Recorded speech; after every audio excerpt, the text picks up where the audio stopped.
The digital world moves fast, but real growth comes from real conversations. This is e-Coffee with Experts, where marketers and founders share what's actually working in SEO, AI, and digital growth. Grab your coffee and fuel your mind as we chat with top minds about their wins, struggles, and lessons you won't find in a blog post. Brought to you by Digital Web Solutions, we bring real talk to help you grow your business, one episode at a time. Let's get started.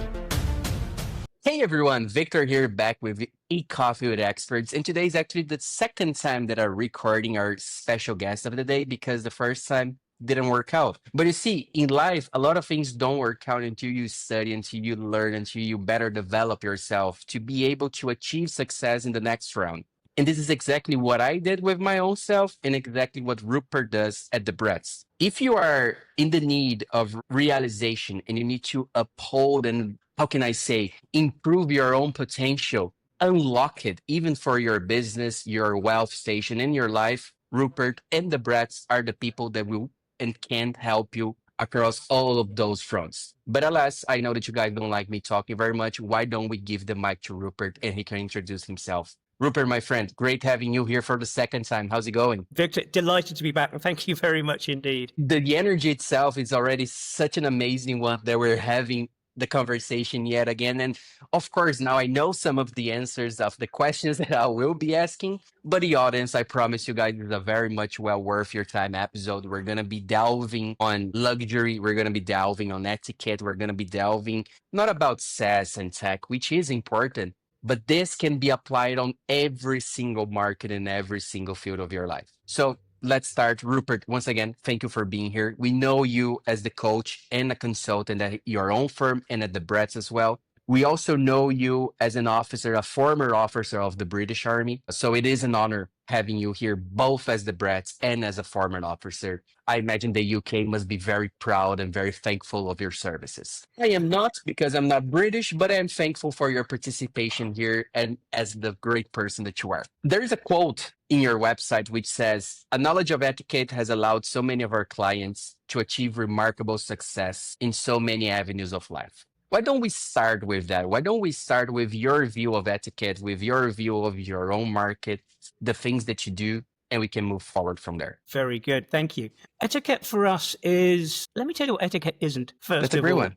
That's a great one. Etiquette, people have this perception that etiquette is about arcane rules, and arcane rules only apply in a particular social strata. We don't buy that at all. Every culture, country, region has its own etiquette. And etiquette is what allows people to connect. It's an understanding of collectively how to do things. And critical to this is the very simple idea that it's care and consideration for other people. And if that lies at your heart of what you do, what you believe, that will allow you to connect with more people.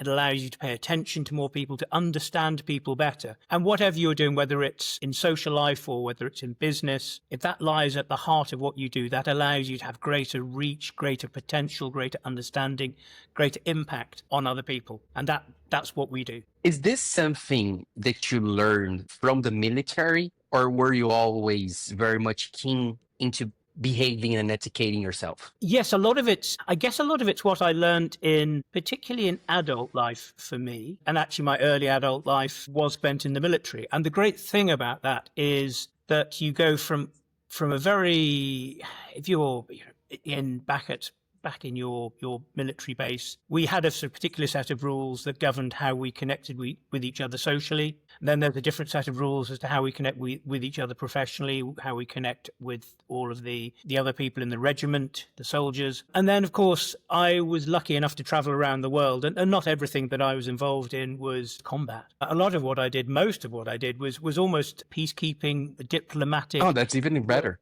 Working in different countries all around the world. And so that's where I really learned the power of how to listen to people, how to connect with people, the importance of understanding other people's culture in order to be able to connect with them and to have a positive impact upon them. Was there a culture itself that really left a mark in your life? Because for me, for example, was my trip to Vietnam. It was where I learned from the first time how Asia sees the world. And I'm not going to lie to you, before, especially being a Brazilian, if we have Brazilians here, they will resonate.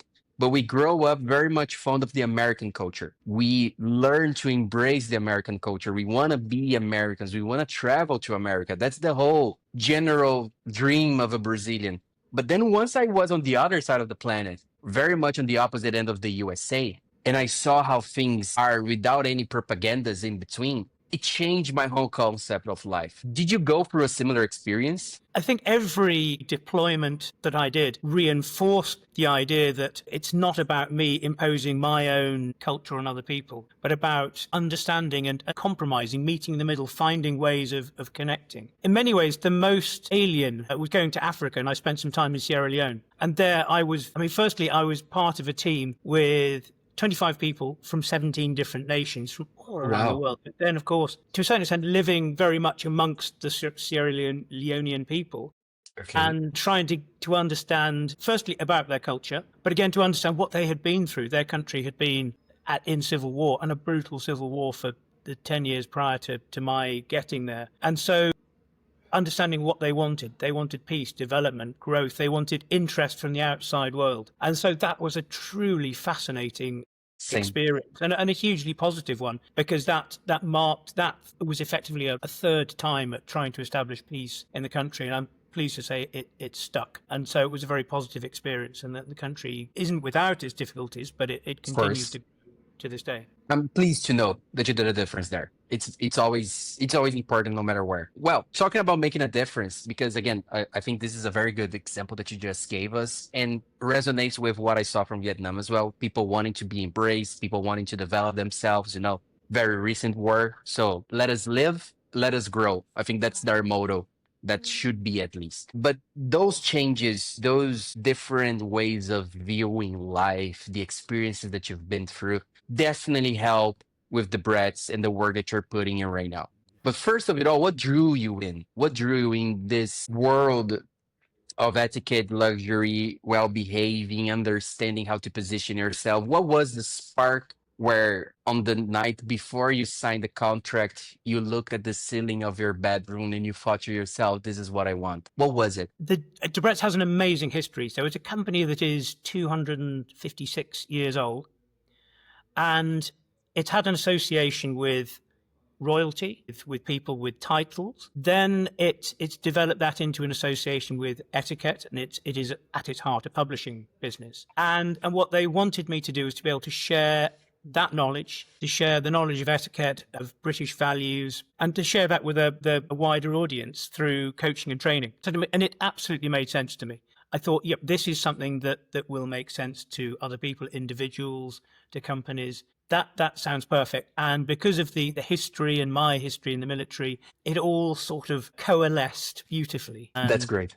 That's why I ended up going, yep, I'm going to sign on the dotted line. I'm very happy to know that you have a happy life, that everything, of course, you might have had your obstacles and your mistakes and your failures, but overall, what you're sharing here is a beautiful life of conquering challenges and making sure that people are happy at the end of it all. Talking about it then, you said so yourself, Debrett has been here in this planet for over 250 years, just as much as my mother-in-law. So this is amazing, of course. But how was the beginning of taking all that culture, all that experience, and applying it in a brand? Because you see, whenever we're talking about a well-established and old brand such as Debrett, we're talking about having to modernize a lot of things, catching up with the world who's constantly changing. But we are limited human beings with limited time and energy. So walk us through this mindset of yours of improving things and how you apply it to Debrett as well. I think we are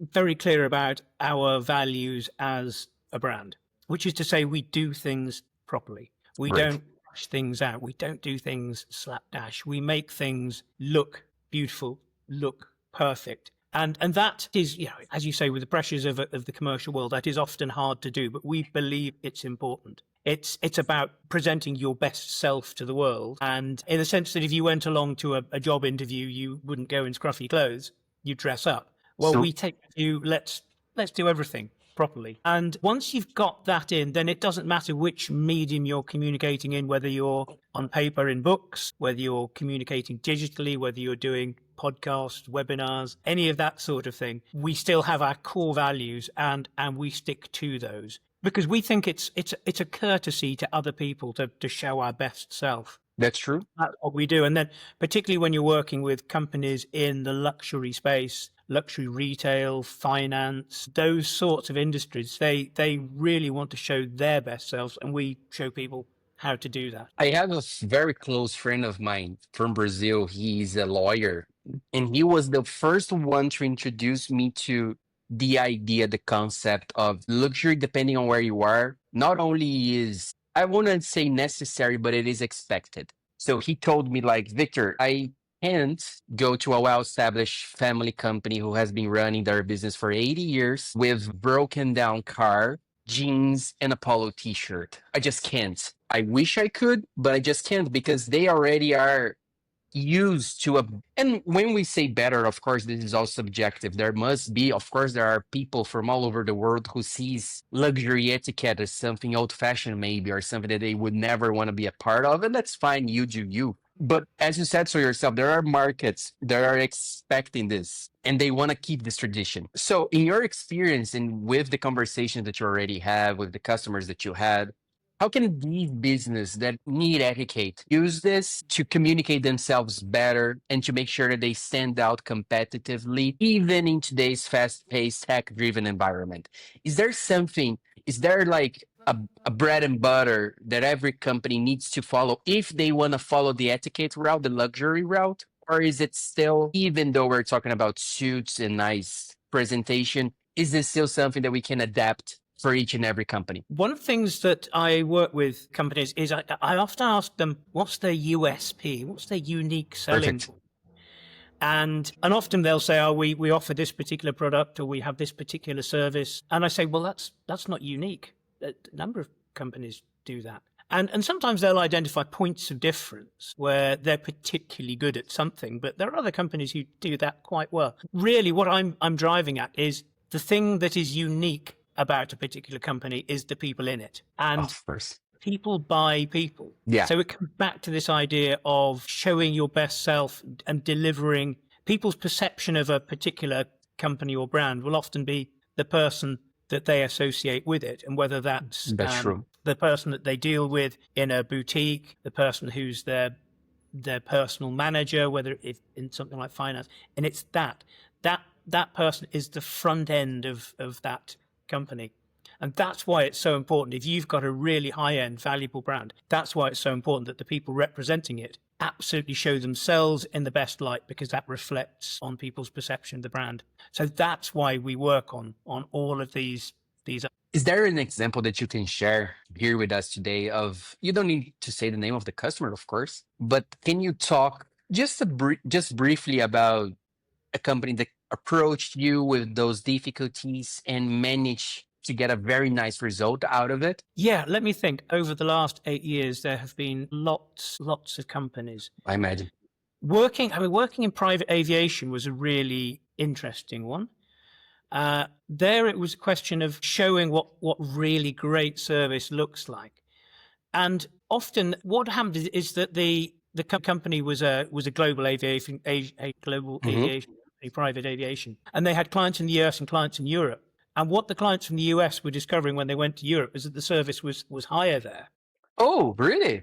That's interesting. It was much higher because there's a perception in Europe that private aviation is a luxury, whereas in the US it's more of something that's a necessary service. And actually, what they wanted to do is to show their clients in the US we can elevate our service to a much higher level. So I was working with them, showing this is how we do things in Europe. And then actually it's almost down to the company to educate the clients and say, look, this is what we can do for you. And to give the people working in the business the confidence to do that. So that was a great project to be involved in. But then working in private finance here in the UK, often they work with people who have titles, whether they're lords, ladies, dukes, duchesses, and actually explaining how to get those titles absolutely spot on. And a lot of these people with titles, they're not that bothered whether people use them or get them right. But if you're going to do them, you've got to get them absolutely right. And this was something that we were able to do for them. And then just to elevate the interactions on the emails and to create a sense of being businesslike, being respectful, but also often what we do is show how you can balance formality with warmth. Formality is a great way of conveying respect to a client. But if you're too formal, it's cold. It comes across diffident, as distant. Where if you can balance formality with warmth, that's the sweet spot, and that's where we've helped clients really connect our clients with their clients. That's a great story. I'm not gonna lie. That's a great insight, by the way, because like for example, whenever I think of luxury and the UK and etiquette at the same time, I think of your biggest fictional character, 007.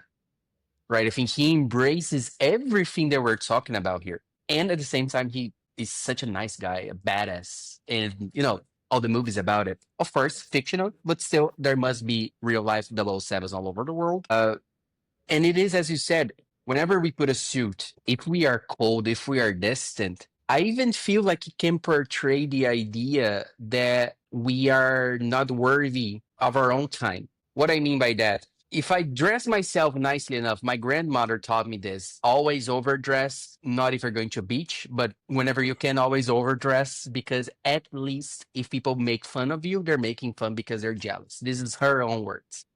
Yes. But if I were to dress up myself, going to a birthday party, and then just because I'm dressed up, I stay quiet and I keep myself distant, people will think I'm the security guard.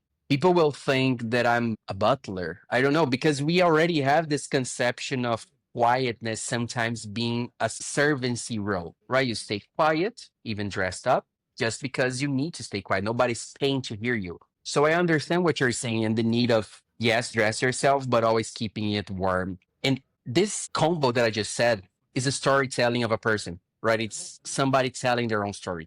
So we're now we talked about how the Bratz work, about your life, about how it all came together. But we need to also discuss a little bit of how the Bratz is positioning themselves in the current 2025 market with TikTok, with podcasts, with YouTube and everything else. Because of course, whenever we're talking about the product, the service that you sell to, you're not talking about a mass product. You're not talking about something that everybody in the UK can and should have access to. We're talking about niche. We're talking about quiet luxury, old money. We're talking about business that want to achieve that status and understand the value proposition of it all. So how does the bread play a part in telling such people that, yes, we are the correct choice? Well, I'll take issue with something that you said there, if I may, which is to say that actually everybody can buy into Debrett because we put our message out in books, and everybody can see our books, can buy our books. It's a relatively small investment, and those it's the handbook, the red handbook that you have, right? The handbook absolutely contains all of that wisdom and knowledge. Now, in fairness, the Red Handbook is very specific to British culture. Oh, okay. Quite a formal representation of it. But if you can understand that, you can then put it into the context. What people forget about etiquette is that it is context specific. And as I say, every culture, country, region, group, subgroup has its own culture. But if you can apply the principles, and you can see all of those principles in all of the books that we write. And really what we do is at one level, we work one-on-one with some very high-end clients, people that your clients would have heard of.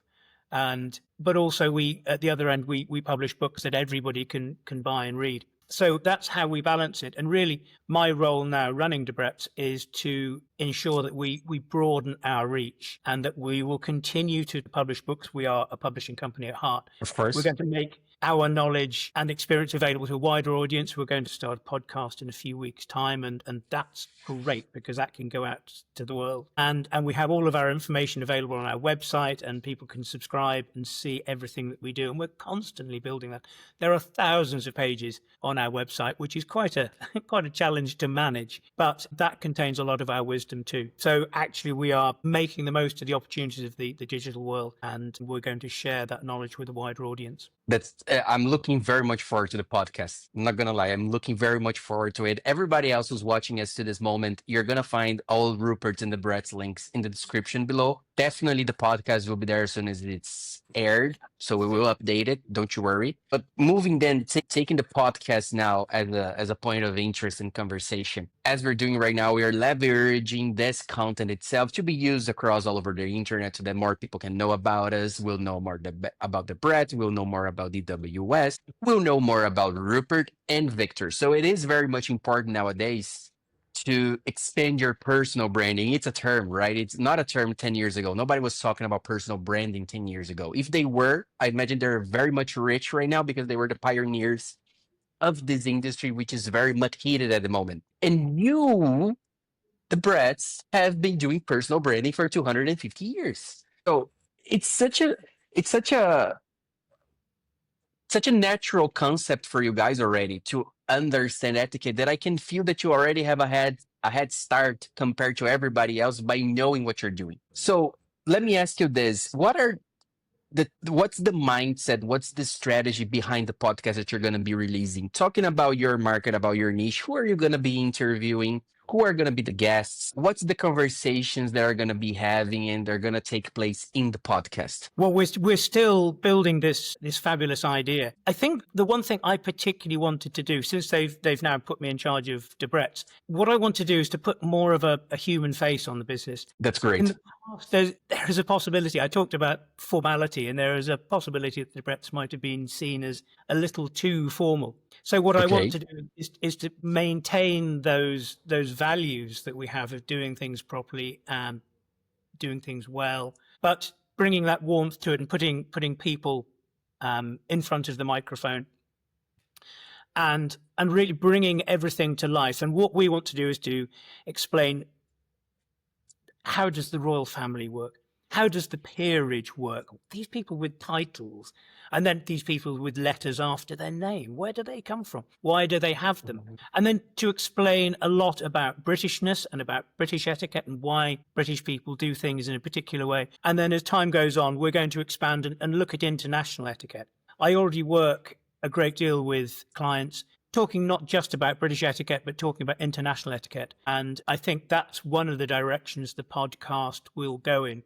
But really, Nice. We want to shine a light on initially just that British side of things first, and then to explore how the principles of etiquette can help people in daily life. It's not just something for meeting the king or the queen. It's something that you can apply in everyday life, whether it's your social life or your professional life. And those things we want to dive into. You're 100% right. You can apply etiquette in Tinder dates. You can apply etiquette in Champions League final bar standing with your friends. I read about it. Now coming back a little bit to Brazil, but I read about how uncivilized the world is becoming right now. We are more prone to combat. We're more prone to violence, verbally, physically, mentally. We are more distant to the harmony that the Beatles were singing about years ago. And this is concerning. And then etiquette, I can see, is one of those pillars that will maintain not a high society. I'm not talking about money here. I'm really talking about behavioral ways of living. Because if I can already perceive, for example, talking about my business, I never went to the Bretts. I don't know the formulas of etiquettes that you guys provide. But imagine if I came here to this podcast to talk with you, and I don't know, maybe I was loud or I was using too much. I forgot the name in English. Words that are slurs.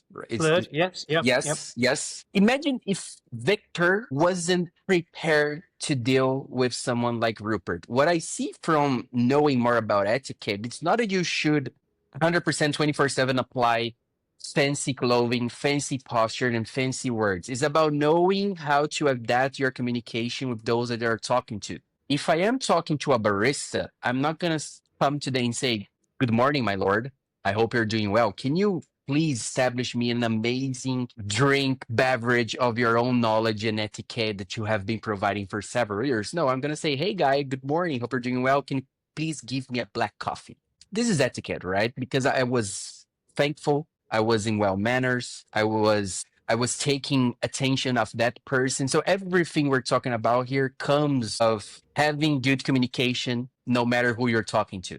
So now I want to dig a little sorry, now I want to dig a little bit deeper into your consultancy part of your life, of Rupert outside of the Bretts, but still the same Rupert. You are talking to several leaders, business, high society people, and you know that there are different needs and different things of getting stuff done.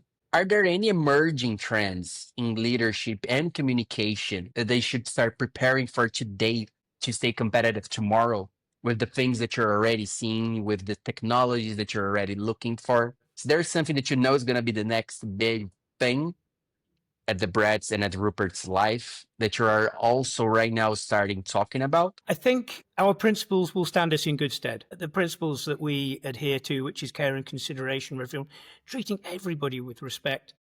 That's the goal for me.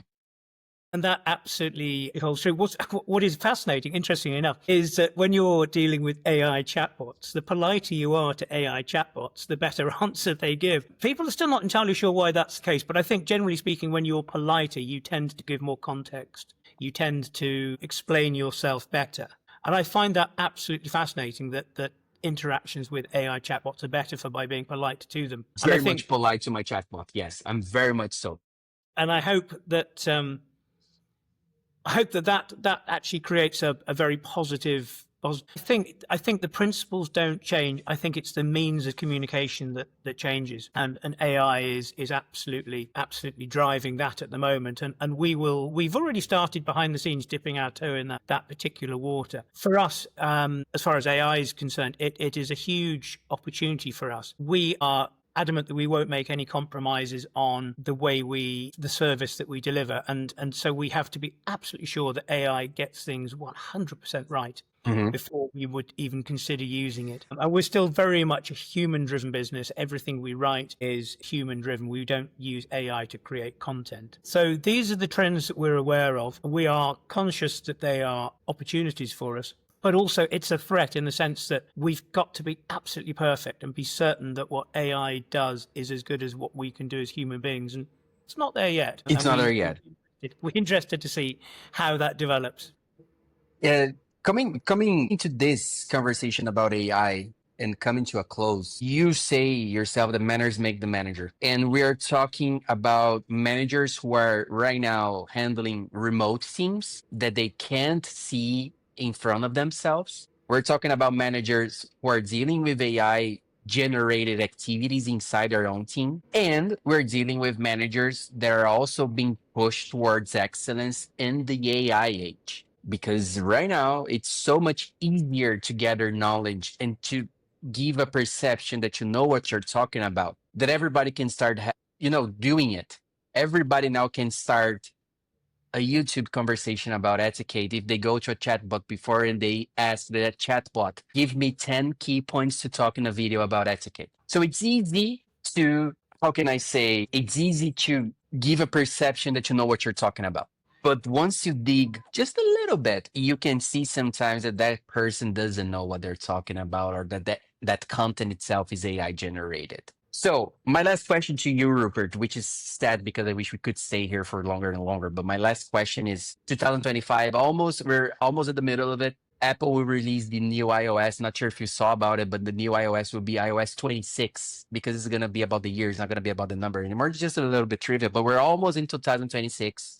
AI will be even bigger now. Yeah. It's amazing what we achieved, and it will be even bigger in 4 years from now. Oh my God, what are we going to do? So my question is, what are the managers supposed to do, or what should we tell them, or what should they be warned about in regards to manners in this day and age where people can pretend to know more about it? But even so, we want to extract the best out of our own employees, out of our own team. So how can managers now behave so that everything goes accordingly with these changes in life? And of course, according to what the Bretts believe in. I think one of the things where AI struggles is context. And as I said, that etiquette itself is contextual. So I think for managers, it is critical to be able to do the bit that AI can't do, which is to put themselves into the context. And again, if you're dealing with a team who are in different parts of the world, maybe people who aren't in the room in front of you, you have to take time to understand other people's world and understand where they're coming from and why they're doing the things in the way that they're doing them. Because as humans, we all do things differently, but we do have there are certain tropes and traits that people will follow because of where they are, and that drives how they operate. So I think it's critical to understand that as a manager. I think the other thing to do is just gratitude. It's Perfect. so important to express gratitude to people who are doing things for you. And even if people are using AI to create things for you, I think it's still important that you thank people for doing that and to have that very human interaction with them. And I think that's one of the things that as managers, and you used the phrase "manners maketh the manager." The manager. And I think that sense of gratitude, that appreciation, again, technology can't do that, or at least it can do it, but it's not real. Whereas something that's coming from a human being to another human being, that's powerful.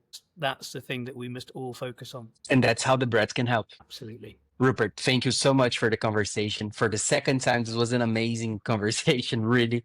I'm very much honored of having you here. I wish just not only myself, but also DWS, we wish Debrett all the best. Very much looking forward to your podcast. Very much looking forward to what comes out of it. We'll be very much close, taking an eye and always sharing. But alas, just again, last time, thank you. It was an honor. It was a great, amazing podcast that we recorded here. And I hope everybody who's watching as well feel the same. And if they do, remember all of the links regarding Rupert will be down below the like button. Don't forget about it. Anything that you would like to say before we close this? Just to thank you very much for your time. Of course. And great questions. It's been an absolute pleasure. It is. And for everyone else, this has been Victor and Rupert. Catch you on the next time. Until then, take care. Bye-bye, everyone.